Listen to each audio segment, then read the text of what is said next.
What's up, everybody? My family is going to Disney World this week, and I thought that would be a good time to showcase the fact that I'm a giant Disney fanatic. So today we're going to do my top 8. Top 10 is probably going to go too long because I love Disney and I just don't know if I can shorten it. But top 5 felt too limiting as to telling you about me because I feel like a lot of people's top 5s are pretty predictable. That 6, 7, and 8 are kind of like where you get into the real nuggets of who their personality is. So we're going to do my top 8 Disney films of all time, currently ranked. This is their status. And starting with number 8! I love all things Hollywood Pirates. So we've got Treasure Planet. Yes, Treasure Planet is one of my favorites. I have enjoyed all the Treasure Island adaptations so far, but this one was super cool. It's underrated because it was caught in that 2000s era of like we're transitioning from 2D animation to 3D animation, and this was kind of like the hybrid, and I still think it's great. Really interesting spin, taking what is traditionally a traditional adventure story and tossing it out into the sci-fi fantasy world. Joseph Gordon-Levitt providing a just classic Jim Hawkins, and you've got instead of a parrot, we've got Morph, which is just one of the most cute little creatures ever been animated. Who wouldn't want to morph with them tagging around? One of the best sidekicks. 7! I am Moana. Yes, I am Moana. If I was a Disney princess, not a princess, if I was a Disney princess, I would be Moana, for sure. Because I have a deep-seated, down to the core of my DNA, love for the ocean. I just love being there. I genuinely don't feel any more peace being anywhere else than just floating. I love the ocean. I love the water. I'm a huge water baby. As a 30-year-old, you put me on the beach and you tell me it's time to go. If I've been there for 1 hour or 10 hours, I'm going to throw a fit because I'm so sad to leave this place. Water has never been personified better in any animated movie. I love Moana. She's great. She's sassy. She's independent. Lin-Manuel Miranda jumping in, making his Disney debut, just boom, boom, boom. All these great songs, super catchy. Moana is definitely like the kids that are coming up right now. Like Moana is a staple in their household. Like people are something clicked. You've got the beautiful Ron Clements and John Musker, who are just like Disney directing Hall of Famers, and they came back to do this, and it's so cool. So it's great. I love it. 6! All right, number 6 is Robin Hood. 1967 animated movie about woodland creatures posing, as the Robin Hood characters, and yet somehow this has got some of the best action sequences to date of any Robin Hood movie, and on par with tons of action movies to date. Like, I'm talking the jailbreak scene. Like, that intricate boom, boom, boom. Everyone's running, arrows are flying, and you've got people like everyone all banded together to bust out of jail because all these people wrongly put into jail, and it's like bam, bam, we're all escaping, and it's like you're on the edge of your seat the whole time, and the music is great and groovy, and it's just like the sound effects are so good, and everyone is doing everything, and there's castle walls falling, and then like just so many things happening. So good. That happened. Then prior to that scenario, we had the whole archery contest, fair sequences where Robin Hood is captured and found out because he was in disguise, and then Prince John is like, get this dude, and everyone is going around, and it's just rhinos coming everywhere, elephants coming everywhere, the crocodile fighting, sword fighting people. But you get like the elephants and rhinos like are in a tent and they're going crazy, and you got the locomotive sound. Little John pops out, voiced by Phil Harris, my man, my main Baloo voice actor, getting reused for, instead of a gray bear, he's a brown bear. And he comes in, he's like, whoa, whoa, who's driving this flying umbrella? And I don't know, the line just makes me laugh every time. Just the way he says it and the context, and it is just absolutely hilarious. Number 5, Beauty and the Beast. Oh my gosh. Number 5, Philip, why is this not higher? Oh my gosh. Well, you just had to find out. This is my wife's number 1. Such a great movie. Like, this is what I'm talking about. Like, who does not love Beauty and the Beast? The songs, I mean, freaking Angela Lansbury killing it. Tale as Old as Time. First take. Didn't need a retake. Like, nailed it. Used that performance the first time. So good, Angela. Be Our Guest. I mean, I just want to sing that every time, we have people over for dinner. Lumiere and Cogsworth, arguably 2 of the best, just like duos as far as sidekick goes. Like, who wouldn't want to be friends with them? It's great. Iconic scene, ballroom dancing. That was Amanda and I's last dance, private dance. I surprised her because it's her favorite movie. It's one of my favorite movies, and we did their song together, Beauty and the Beast, as we danced. So it was just us, DJ, and our wedding planner in the room while everyone's waiting to send us off after the wedding. And so it was such a sweet moment, locked in, forever will be in my top 5. But let's see what is number 4. The Hunchback of Notre Dame. Whoa, Philip. Okay, this is way less romantic. You just said the other one was in your wedding. It's like, yes, I know. But have you listened to this? Have you listened to it? Oh my gosh.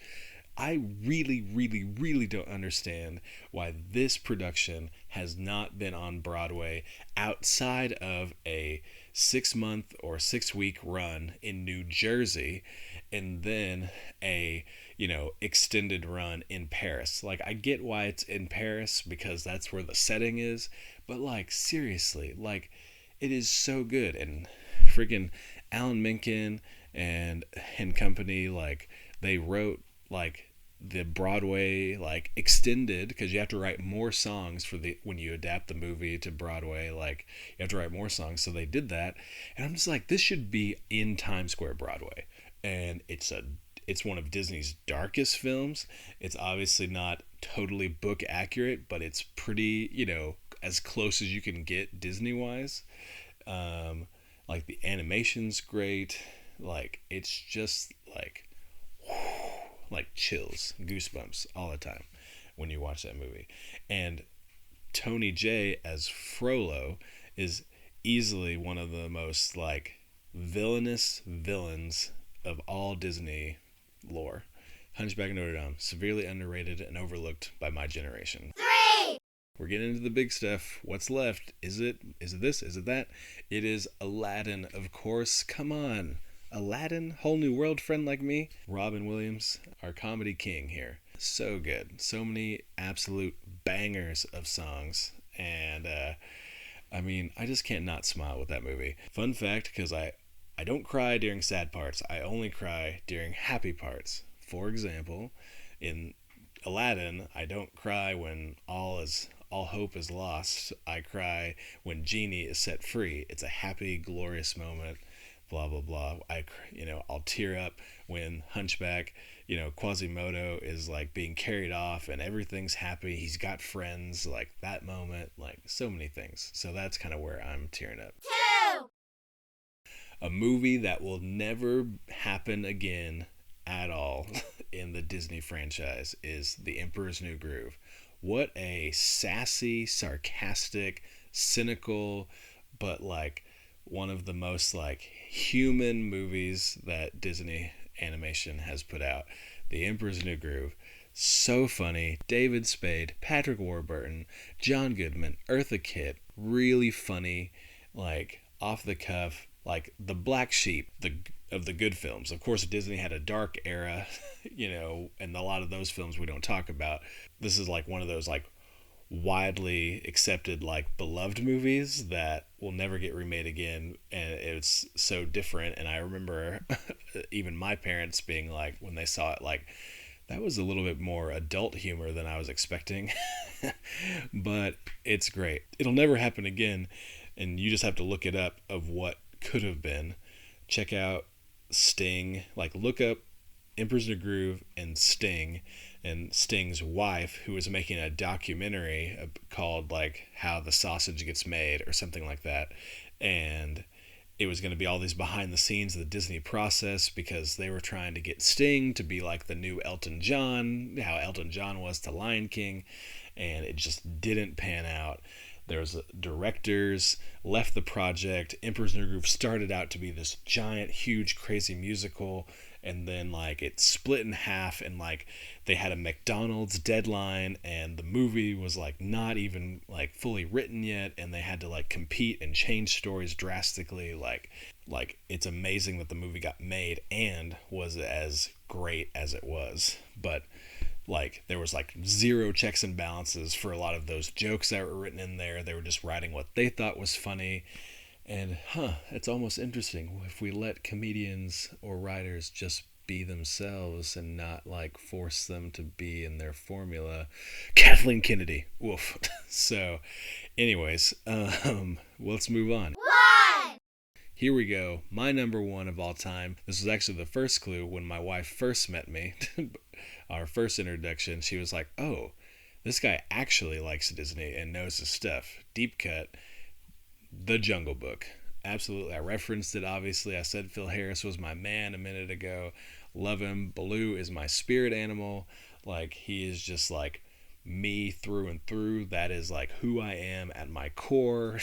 And granted, I am a little bit more of a rule follower, but in general, if given the option, I am going to take the bare necessities, laid back lifestyle. Absolutely love it. Love the songs. It's the movie I watched the most over and over and over again. Burn that VHS out. You've got the story of coming of age and finding your family, and Sebastian Cabot, who was this regal villain in Shere Khan who unleashes his ferociousness. I love seeing the dichotomy of those kind of like villains who can be like the fancy, well-mannered, like, and then just unleash, like Shere Khan and Ratigan and others. Like, it's just, that's really a lot of fun.